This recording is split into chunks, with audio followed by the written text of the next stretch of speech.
Hi, this is Siofra again, and this is Siofra's Magic Alcove. So I wanted to go over definitions of the clair abilities and other psychic abilities that fall within that realm, because I think it's a good idea just to sort of, when people are first starting out, they're not sure exactly what's happening, um, and all that kind of thing. Seemed like a good idea, so that's what we're going to do.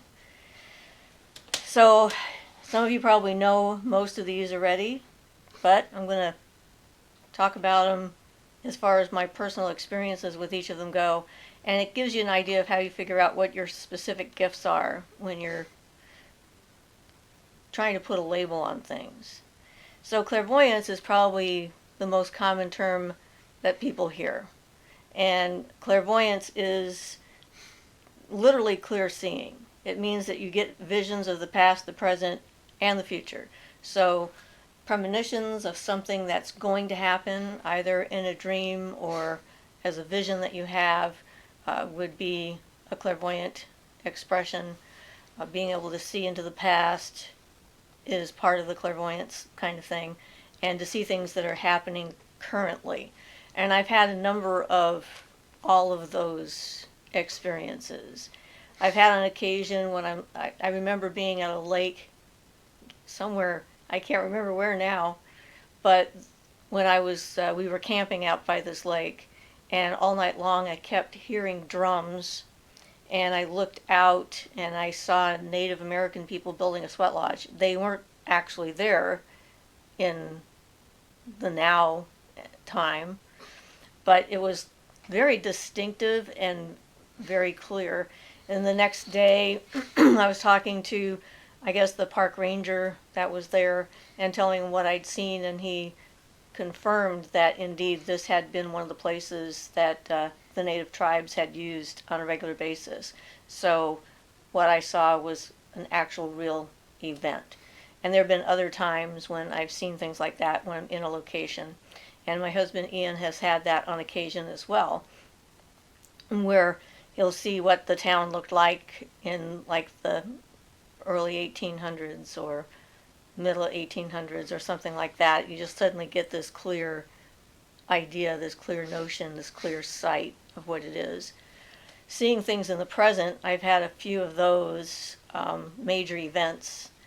One was when Mount St. Helens exploded, and I was living up in northern British Columbia at the time. And I actually was asleep when the eruption began, and I saw it happen. It was like, for some reason, I was tuned into it. And I woke up in our cabin in the middle of nowhere and said, Mount St. Helens has just erupted. And I had in the experience of what I saw the water rise twice, and I described all of that to my partner David. And we had to drive to a neighbor's house who had a radio and tell them what I'd seen, and they turned on the radio and they were talking about the eruption on the radio right at that time. So it's always interesting when you can confirm that what you're getting is real, because a lot of times until you're confident of what's going on, you can question yourself. You don't know for sure, was this a real experience? Did I hear this somewhere else? Did I make this stuff up? And so whenever you can get some external confirmation, it's useful for yourself so that you can start to distinguish between like a daydream, an anxiety that you might have about something that might happen, or an actual event, because they all are going to have a somewhat different feel. And then probably the most intense one I had recently was on 9/11, and I actually witnessed that event while I was sleeping again. I started seeing it as I was waking up, and that one had more of the clairs in it, not just clairvoyance, but we'll touch on those when we talk about the other clairs. And I actually saw the cloud of debris flowing down the street, and the rising smoke and everything else. And Ian had actually gotten up a little bit before me and came into the bedroom as I was coming out of that state, and I started telling him what I was seeing before I even got out of bed. And when I went into the living room and turned on the TV, there it was. I was confused at first from the vision that I had or what I saw, because my mind tried to think of it. It seemed like it must be a volcanic eruption because of the mass of stuff that was there. I didn't know what exactly had caused it at that point, but I knew it was on an island, and I knew it was in the United States, and of course Long Island is an island, and it looked like a volcanic eruption with all the footage that I saw later. So there is definitely that potential. Some people will see like loved ones in danger. My daughter had one of those where just here in town, when a number of years back, when my granddaughter was smaller, and she suddenly had this instant vision of seeing my granddaughter in a car accident, and her husband of the time and father-in-law were getting ready to put my granddaughter in the car, and she tried to stop them and they wouldn't listen to her, which is one of those annoying things when you have a gift like this, when you tell people something bad's coming and they just don't listen because, dismiss it because no one can know that. And so they took off with her daughter, my granddaughter, and she actually started chasing the car. She started running down the street because she knew it was going to happen, and it happened. They got hit by a vehicle, and she was actually there almost instantaneously, and kept my granddaughter from moving just to make sure she was okay. And the EMTs had to come, and she was okay, but my daughter was pretty mad about no one listening to her about that one. And so, a lot of you are probably going to have a similar experience of that, this sudden, like, this is going to happen. So that would be a pretty clear definition of what clairvoyance is, and it covers a lot of things. But most people associate that with the third eye, being able to see through the spirit realm or through time, through the different dimensions, the different planes of reality, and all that kind of stuff. And some people are a lot more in tune with that than others. So clairaudience is literally clear hearing. So that's when people hear voices. You can hear someone saying something very distinctly. Sometimes it's your inner voice that you hear. Sometimes it's a external spirit voice that you hear. Sometimes it's someone else's thoughts. I've had that happen to me a couple times, where I've actually heard words in my head and knew where they came from. I don't get that one as often, but I do get that one. So it's not like my main method of feeling out what's coming or what's going on around me, but it certainly does happen. And also, not just words or just sounds. I've gotten sounds when I'm having a premonition, like one of my early ones that I talked about when my gifts were first opening up, where I heard the sound of a car crash, but I didn't know what it meant. So there's that. And then music. And I've had a couple of times where I've heard what they call the music of the spheres, where it's difficult to describe, but where I've heard this incredible musical tones that seem to fill everything. That's a rare thing to hear, and I've treasured it the few times that it's happened. So then there is clairsentience, and that is clear feeling. And that's something that most empaths deal with. It's the empathic ability sort of on steroids.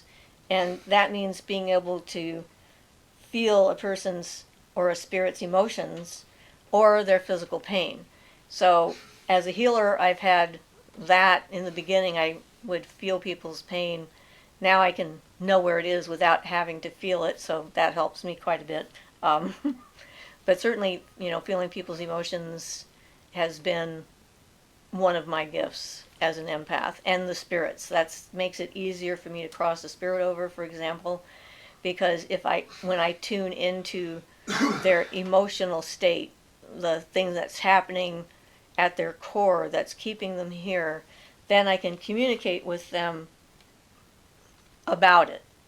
And like people who are in bodies, people want to be heard. They they need to be heard by someone else, validated in some way, and accepted for what feelings that they have, whether they're considered positive or negative feelings. It's like they need recognition in order for things to move, things get stuck in place.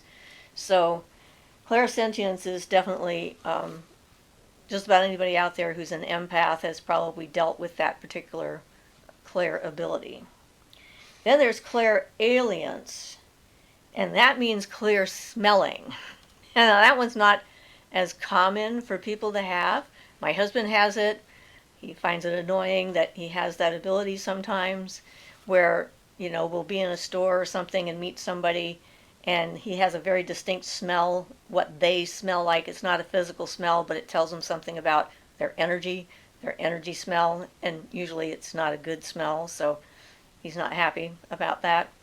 And I've had instances of that as well, where in my office, I had one client in my office that a lot of times when she was on the table, the smell of sweetgrass would fill my space. And she's Native American, so that seemed pretty appropriate.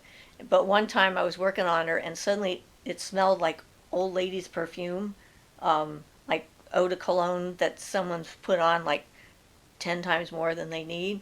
And it was intensely strong. It started off faint, but then it got stronger and stronger and stronger. And I thought, this is weird. She doesn't usually wear perfume, and I'm sensitive to smells, perfumes in particular. A lot of them have got chemicals in them that make me sneeze. And finally, it was so strong I couldn't take it anymore. And I asked her, I said, are you wearing perfume? She said, no, I thought you were wearing perfume. So we were actually both smelling it. And I think it was a spirit that was in the room. And I'm not sure if it was like a relative of hers or just a random spirit that had me hanging out while we were doing her session or something like that. And a lot of times this particular clair will come like if you have a relative that's passed over on the other side and there's a smell that you associate them with, like a smell of a perfume or smell of alcohol or smell of smoke or some other smell that you associate with them, and they're trying to communicate with you, sometimes you'll get that first. You'll get that smell that there's something here. And you know what that smell reminds you of, and then that gives you an idea of who might be trying to communicate with you or just checking in on you to see how you're doing. It doesn't necessarily have to be like, oh my God, here you are, you're in trouble, something bad's about to happen. So the other clair, which is taste, clairgustance, which is a funny word. I've not really heard people talk about this much, but apparently there is the ability to taste things that aren't there. And personally, I don't have much experience with that one. If any of you do, I'd love to hear your experience with it because it'd be interesting. Although of late I've discovered that watching TV programs, a lot of times I smell what they're doing because I'm seeing the picture, like somebody smoking, I smell cigarette smoke. And it could be that at some point I'll start to taste the food that they're taking. It's kind of an odd thing. It could be certainly useful in certain circumstances. I don't think it's one that people focus on trying to develop. So it's not like a famous clair, right? Most people don't think about spirit tasting. But anyway, so the last one, which is not one of the five senses, is claircognizance. And that's a clear knowing. That is where all of a sudden somebody will ask you a question and all of a sudden you know the answer, or you know this information. You don't know how you know it. You may or may not have read anything about it. You're not sure sometimes. Or you go somewhere and you suddenly know something about what's happening in this place. And it is often associated with like clairvoyance or clairaudience, and they kind of combine together in different ways. So those are sort of the basic overviews of what they call the clairs. And it's kind of interesting to try and put different experiences into a category. Sometimes you're not sure what category it belongs to. So I once helped the local police department, and I hadn't intended on ever helping the police. It's not something that all that fascinated with the idea of, finding a dead body or something like that. It was again one of those universe things where the universe just sort of sent it to me and it just started to happen. And I was working on a client and she said, "Oh, by the way, did you hear about that woman in your area that they found her abandoned car down at the beach and they don't know where she is? Maybe you should go down there and check it out." So this was an experience that I had with what could only be called, a different type of clairsentience, because everything I experienced in that I felt in my body very distinctly. And so I went to the beach because she had suggested I do it, and then I felt stuff, a lot of stuff. I felt like something hit me in the back of the head. I felt pain between my shoulder blades. Everything went black. And so when you get a piece of information, one of the potential difficulties comes when your brain is trying to make sense out of the sensory input that you've just received. And so my brain was working on these, right? Hit in the head, pain in the back, and everything went dark. So I'm thinking that somebody clobbered her in the back of the head, shoved her in the trunk of a car, and shut the trunk, and that's what happened. So I'm thinking this woman's been abducted because these are the senses. That's what the story that came to mind to explain the feelings I had. So I contacted my client and said, "Well, yes, I actually felt something, so now what do we do?" So she contacted the police officer who is in charge of the missing persons case, and they had already searched this area.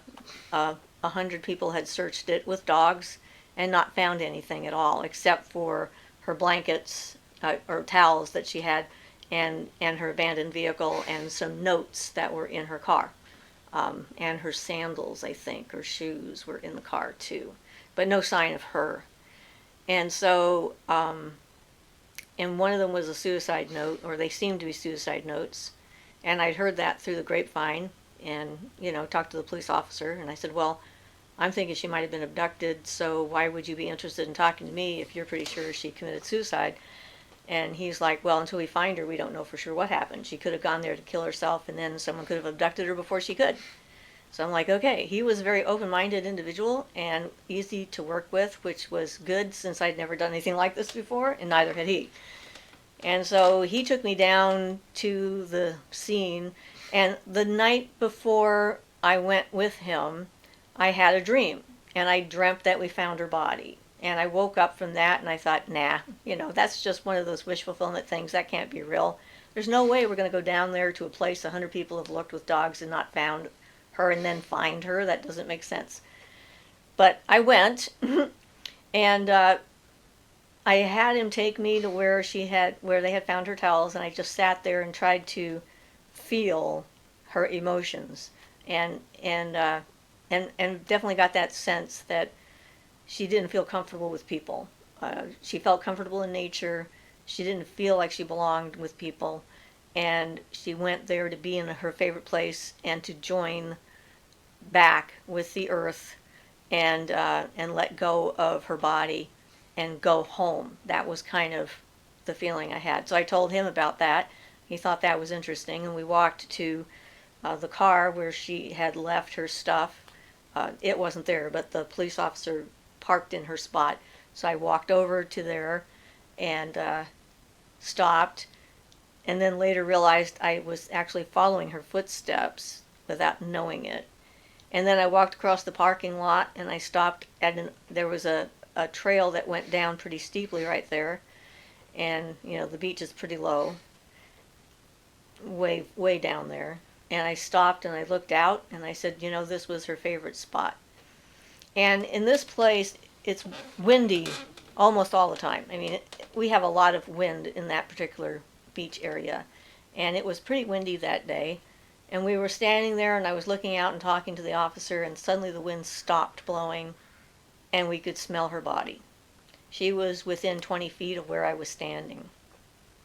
It took another 15 minutes for him to actually find her because she was underneath a bunch of brush. And then later, looking at the experience that I had, I figured out what those physical sensations were. She'd taken an overdose, and gone into convulsions. And she had done that once before, but people had seen her and they called an ambulance and saved her life, and she did not want to be interrupted or stopped this time. So she had taken, gone down that path and stepped off of it in front of a small tree and sat on the hill and covered herself up with some branches so that it wouldn't be obvious if somebody was just walking by. And then when she got to the part of the convulsions, she hit her head on the roots of the tree and her back, and basically her body dug itself underneath the debris and covered her up. So no one could see her. He couldn't see her until he was standing right on top of her and looked straight down and saw a legging. And when he found her, I had quite a bizarre sensation. I felt like somebody punched me in the stomach really hard, and all the breath went out of me, and then suddenly I felt good. I felt light. I felt much better. So apparently, she really wanted to be found. And so that's not something I seek out, but it's an illustration of, like, a lot of the clairs put together, the clairvoyance of the dream that I had, that I dismissed, the clairsentience of the sensations of the physical stuff that happened in her body, even though I put the wrong narrative to it, and that feeling of her emotions and everything else. So things are not completely clear cut when it comes to that. So so that's the basic clairs. And then what they do is they get into trying to divide them up into different abilities. So I found a list. I got to start with a list somewhere, right? And the first thing was apportation, which is actually the ability to undergo materialization, disappearance, or teleportation of an object. And I thought, well, isn't that interesting? Because I've had a few things materialize in front of me. One in front of me and my daughter, another one materialized in a pocket that I had looked in any number of times. And I have this one actually happen fairly often, where I can't find something and I say something out loud and I leave the room and I come back and it's where it belongs, and so there it is. So that the thing with the keys was probably the most dramatic, I think, that I ever had. And I had a unicorn on my keychain, and I believed wholeheartedly that if you had a unicorn on your keychain, you couldn't lose your keys. And then I lost my keys. So, but I didn't believe that they could be lost and that they had to be in my pocket. And I had this coat, and I searched the coat. I searched the lining of the coat. I checked thoroughly throughout the entire coat for about 2 months. Every time I put the coat on, I stuck my hand in my pocket to get my keys. And then one day the keys were in my pocket. So someone might think somebody thought that was funny and tricked me. It's a possibility. But then the keys did something else later. So it was not like that. And then I lost those keys again, and I moved. I moved out of the valley. I moved to town. And it was just me and my daughter for about a year at that point. And we'd already unpacked. I was going to school. We were sitting in the living room, just sitting on the couch. And all of a sudden, my keys appeared in the middle of the air in front of my face and dropped to the floor. Just like that. And I looked at my daughter and I said, "Did you see that?" She said, "You mean your keys appearing in the middle of the air and falling on the floor?" "Yeah, I saw that." So we were both quite startled by this, and now my keys are back. So again, I was right. I couldn't lose those keys. Just temporarily misplaced them for a while. So materialization is something that happens in other countries more commonly than it does here. Like in India, there's a number of gurus who are very famous for their ability to materialize things out of the air, Sai Baba being one of them. And so sometimes, depending on your belief systems as to whether or not this stuff is possible, determines whether you experience it or not. It isn't easy to do, though, and I don't have it happen all the time. So astral or mental projection, I first knew I was doing that one day randomly when I was walking down the street when I was a kid. I think I must have been 11 or 12 maybe. Well, actually maybe younger than that, because we were still in Rhode Island, so I might have been 10. And it was a nice sunny day, and I wondered what the sun looked like close up. And all of a sudden I found myself floating above the sun, and I saw all these features on the sun. It looked like valleys and rivers and all different kinds of colors of molten fire. Um, and I was surprised because in school when we learned about the sun, it was this featureless at the time, just a mass of fire. There wasn't anything about features on it. And then later on, now that we have better pictures of the sun, you can actually see these kinds of features where the fire is cooler in some places than other places, and it makes these different densities of flame. So that was pretty exciting. But mental and astral projection is something I've naturally done over the years, not always with control. Sometimes it just sort of happens spontaneously. And it's not an uncommon survival tactic for people who are being abused. It's actually one of the things they mention in psychology textbooks and stuff like that. People having out-of-body experiences when someone is abusing them as a means of escape. And so that would be one of those. And I'm not sure which, I guess that would be clairvoyance, because you're seeing, but if you feel what's going on, then you're adding the clairaudience. No, that's the, see, that's why I made a list. The clairsentience is the feeling. Okay. So automatic writing, a lot of people practice that, and it can work if you know how to like clear your mind and not be interfering or not paying attention to what it is. I have done that on occasion, but that's not one of my specific gifts. I don't do that a lot. And that's also a type of divination as well, but there's a lot of forms of divination that you can use the clear abilities for. Crystal balls, tarot cards, all that kind of stuff, seeing patterns where other people may not see patterns, and being able to divine something from the patterns that you see. Pattern recognition is something that I'm good at, where I can see a small piece of a pattern and kind of see a whole picture of where that's leading and where it's going next, which saves me a lot of time with some things. Dowsing is one of the ones they have down there, and I've done dowsing. I actually was involved with the American Dowsing Association briefly in Washington, D.C. when I lived there, and experimented with some of their aura dowsers that they used to read auras and stuff like that. But dowsing works for a lot of people who have no interest or inclination into psychic abilities. It's just something that they've been taught how to do, doing water witching and that kind of thing.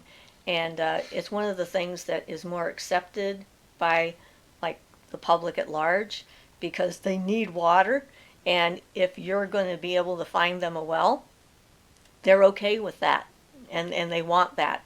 They want to find somebody who can do that. And so if you're one of those people in a family of dowsers, water witchers, then that particular ability is one of those more mainstream acceptable kinds of things to have happen. Of course, energy medicine we've talked about, energy healing, and along with that is also psychic healing, or psychic surgery, and that's just sort of another thing there. Levitation is not something I've experienced. Supposedly some people in India, some gurus, have successfully levitated. I haven't seen it personally, so I don't know, but I don't completely rule it out as a possibility. Anything is possible if you can move your energy the right way through the different spheres and stuff like that and create changes in it, I'm assuming. Mediumship and channeling, that's something I definitely have. Mediumship is one of the things that you use with the clairs when you're like helping spirits cross over, and trying to communicate with them and giving messages from them to other people. And channeling is allowing a spirit to enter into you and use your voice. Trance mediums is the same kind of thing. Trance mediums and channelers are sometimes the same and sometimes different. It all depends on the individual, but we're starting to use channeling now sort of interchangeably with that whole notion. And we'll get into that in more detail as far as that goes, because that's like a huge thing in my universe at any rate. The precognition or premonition, again, is one of the clairvoyant abilities where you know something's coming, but you have no way of knowing that it's coming. And it can come in different ways. My sister had an event that happened to her a number of years ago where she was watching television, and all of a sudden this screen comes up and says breaking news in the middle of her favorite show, so she's kind of mad and tells her about this airplane crash, the name of the airline, the number of passengers, where it disappeared off the coast of New England somewhere, and that more would follow. And then she heard nothing more, and she called the studio and asked them when the hell they were going to tell her more about this, because she wanted to go to bed, and they did not know what she was talking about. And then it happened the next day. So sometimes you can have a precognitive event and not know that that's what it is. I've met some clairvoyants that can't tell when they're having a vision because their visions are that real. They can't tell the difference between a vision and the now reality unless there's other people in the room not reacting to what they're seeing. And that's interesting. I'm not sure how well I would do if I had that intense of a gift, because it would make it very confusing if you're seeing stuff all the time and you don't know whether or not it's happening right now. We have a street in our area that I travel a lot that's on the way to the hospital. And so there's a lot of ambulances and sirens that go up and down the street. It's one of our main thoroughfares. And every so often I hear a siren and it's not there. I call it the ghost siren. It's like sirens have gone up and down that street for so long, so many times, that every so often I tune into one of the times when it was going down the street, which is annoying. So whenever I hear a siren, I have to look and see, is this like now? Do I see an ambulance? Or is this like not now, and it's just the sound and it's not going to get bigger? And so, yeah, you have to kind of pay attention to that kind of thing. So psychokinesis or telekinesis, the ability to move objects with your mind, that seems to be most common with poltergeist activity. I've not heard of people doing that ability, having that ability and doing it on command or on purpose. It seems to be sort of a reaction that the environment has to the intensity of their energy. And, paranormal investigators are pretty clear, as a rule, that poltergeist phenomena is usually caused by a person that's in the house. And usually it's only when that person is in the house that the activity happens. That's one of the ways of ruling it out. If you move the person out of the environment and it still happens, you're dealing with something else. And now, I mean, that used to be teenagers, right? Only teenagers? Well, apparently old women are now becoming the new poltergeists out there. And I met one at one of my investigations, and yeah, she was definitely mad at everything, and we actually saw things, we heard things flying. We didn't see it when it happened, but something flew out of the kitchen and landed in the middle of the kitchen floor while she was yelling at something in the other room. So, yeah, that was interesting. So, I don't know what to say. The remote viewing, telesthesis or remote sensing. Remote viewing has definitely gotten a lot of air over the last few years because the secret government program that was finally revealed, that was real, which is kind of interesting. And there's a lot of instructions online about how to do that type of remote viewing. It is sort of mental or astral travel too. I mean, really mental travel mostly, I think. Being able to see a clear picture of something that's far away, but in the now kind of thing. Usually in the now, as far as the ones I've read about go. And I've had it happen, but I don't do it on purpose. It's like, but you guys might. Retrocognition or post-cognition is sort of that description of seeing that ritual that happened at the lake would be an example of retrocognition, being able to actually see a past event unfold, but not in the future or the present, but in the past. So I guess that would be that. And then, of course, telepathy, which is sometimes, telepathy for me is usually feelings and pictures, occasionally voice, but always pictures, and usually and the feeling associated with the picture. And that's, my husband and I communicate like that all the time, and we hardly even notice it anymore because it's just sort of commonplace.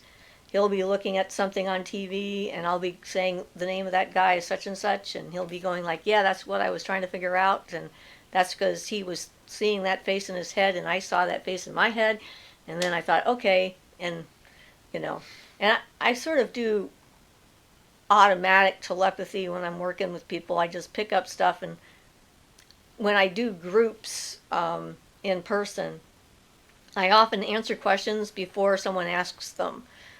And I do that with my husband too sometimes. I'll just blurt out something, and he'll look at me. He said, "Why did you say that?" "I don't know." "Well, I was just about to ask you about that." And I'm going like, "Oh, okay, so that must be why I said that." So I just kind of like roll with it. The thing is with all of these things, it's the preponderance of events and evidence that tells me that I have something real that's going on. I have years of experiencing those sorts of things. In the beginning, it's way more confusing because you're not entirely sure if the experience you're having is an extra sensory perception or just your imagination running amok. So the more often you can look at it and sort of set it and get, like I said, external corroboration, like we found the body, it was there. That was kind of hard to ignore. It's so when you're experimenting with that kind of stuff with other people, it's good to have people with different abilities, different levels of ability and stuff. And I've done that in our community where I've sensed something, and I thought, okay, that sure feels like that, but let me send somebody else in and see what they get. And then they come back with exactly the same thing. I'm pretty confident about what's going on there. And that's how we set up our paranormal stuff. Well, yeah, the other one I forgot to mention, I must have passed by it when I was looking at my list, was psychometry.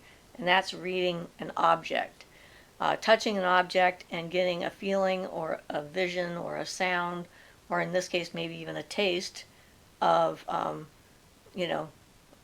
a smell off the object that tells you something about who had it before you, or its significance, and that kind of thing. So that's, all of these things are interesting and fun and but not the point of working with the craft. It's sort of like the result of working with yourself and becoming more in tune with who you are, and doing ritual and grounding and centering and working with your chakras and all that other stuff. It's like the clairs evolve with you when it comes to it. Some people like to focus on trying to do an exercise to activate a clair, but usually that's not a good idea because you don't know for sure what kinds of things, what blockages you might have that you need to have for one reason or another because it's not quite ready yet to be released. And if you try and force yourself into it to make it happen, then you can actually harm yourself and put your progress backwards instead of continuing on forward. So it should be kind of a generalized, gentle unfolding, and you can notice it. And everyone has their own symbolic language, so taking notes helps. You get acquainted with, what that feeling is, what that sense is, what that smell means to you, or whatever it happens to be. So that's an overview of some of psychic abilities and the clairs and their definitions, and a few of the experiences that I had with some of them. So I hope you found this useful and interesting. And we're looking to do another live Q&A on Sunday Pacific Standard Time, probably around 4 o'clock Sunday afternoon. That's our goal at the moment, at any rate. So hope to see some of you there and to have some good questions that I can try and answer on the spot. So this is Siofras Magic Alcove, and this has been, and blessed be,